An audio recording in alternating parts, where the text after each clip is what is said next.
Assalamualaikum warahmatullahi wabarakatuh. Hari ini kita akan mempelajari mengenai teks ceramah di semester ganjil, di mana kadeknya yang akan kita pelajari adalah mengenai mengidentifikasi informasi berupa permasalahan aktual yang disajikan dalam ceramah dan menyusun bagian-bagian penting dari permasalahan aktual sebagai bahan untuk disajikan dalam ceramah. Terima kasih, silakan menyaksikan video ini.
Mengintip sistem pendidikan di negara maju.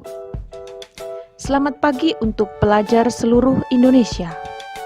Beberapa bulan ini, Full Day School sangat gencar diperbincangkan oleh hampir seluruh lapisan masyarakat Indonesia. Konsep Full Day School yang dilontarkan oleh Menteri Pendidikan menimbulkan pro kontra di masyarakat Indonesia. Sistem pendidikan di Indonesia memang sering mengalami perubahan dan selalu menimbulkan pro kontra yang besar dalam setiap kebijakan yang dikeluarkan oleh pemerintah. Terlepas dari sistem Full Day School, mari kita telisik lebih dalam tentang bagaimana sistem pendidikan di dua negara maju yang saat ini sedang viral diperbincangkan di berbagai negara. Karena bagusnya sistem pendidikan, sehingga sumber daya manusia yang dihasilkan sangat kompeten, yakni negara Finlandia dan negara Korea. Namun, pada pembahasan kali ini, kita akan membicarakan sistem pendidikan di negara Finlandia terlebih dahulu.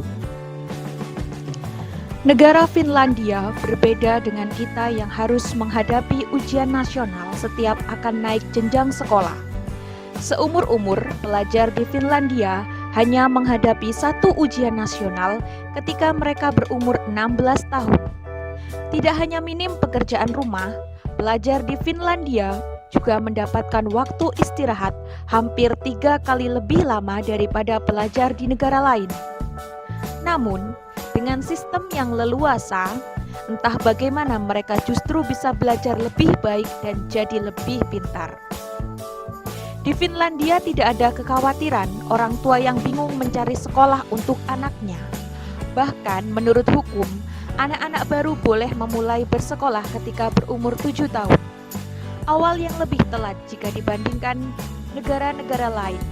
Itu justru berasal dari pertimbangan mendalam terhadap kesiapan mental anak-anak untuk belajar. Mereka juga meyakini keutamaan bermain dalam belajar, berimajinasi, dan menemukan jawaban sendiri. Anak-anak di usia dini justru didorong untuk lebih banyak bermain dan bersosialisasi dengan teman sebaya. Bahkan penilaian tugas tidak diberikan hingga mereka kelas 4 SD. Hingga jenjang SMA pun, permainan interaktif masih mendominasi metode. Nah, anak-anakku, setelah kalian mendengarkan video ceramah, maka kegiatan berikutnya adalah menentukan informasi yang penting dan bersifat fakta serta aktual. Namun, simaklah materi berikut ini. Bahasa Indonesia Wajib kelas 11 bahwa informasi mempunyai beberapa jenis, antara lain yang pertama, informasi berdasarkan fungsi artinya bergantung pada kegunaan informasi untuk pengetahuan, untuk mengajari pembaca, atau untuk menyenangkan pembaca. Kedua, informasi berdasarkan format penyajian, bentuknya bisa tulisan, foto, kartun, karikatur, artikel, resensi, dan kolom. Informasi ketiga berdasarkan lokasi, yakni daerah, nasional, atau mancanegara.